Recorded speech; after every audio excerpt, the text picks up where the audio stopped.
E aí galera do blog, tudo bem com vocês? Aqui quem tá falando é o Kratos.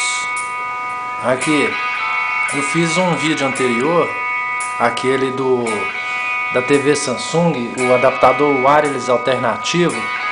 Vocês estão lembrados dele? Pois é, passou um tempo, agora eu adquiri esse celular aqui, o Samsung Chat. Esse lá, o Samsung Chat 335.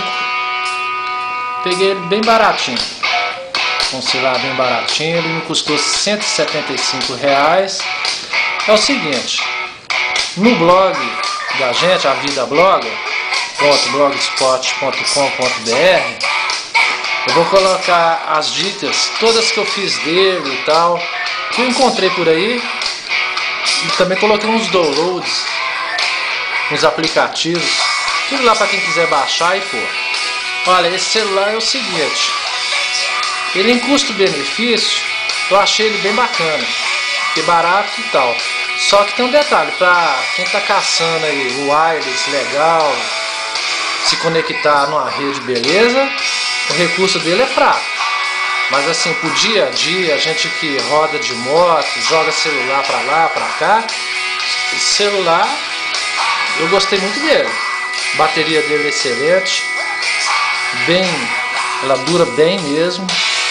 Agora é o seguinte, todos os detalhes vocês podem ir lá no blog da gente. O que eu achei, o que eu fiz pra mim aqui, eu coloquei tudo lá. Espero que ajude vocês, tá? Agora, qualquer coisa a gente fica lá no chat também, o chat da Vida Blog, que é esse aqui. Esse é o chat da gente. O site é esse aqui. Basta clicar aqui que ele desce ou levanta. Ele levanta. Esse aqui é o blog da gente. Sempre fica gente lá. Espero que vocês aproveitem as dicas todas que a gente pôs lá pra galera toda. Agora, como eu falei, quem está procurando um celular com bastante recurso, principalmente para a internet, precisa comprar esse não. Ele é um quebra-galho. Eu estou satisfeito com ele, ficou bem baratinho. Aproveita e visita a gente lá, a vidablogger.blogspot.com.br.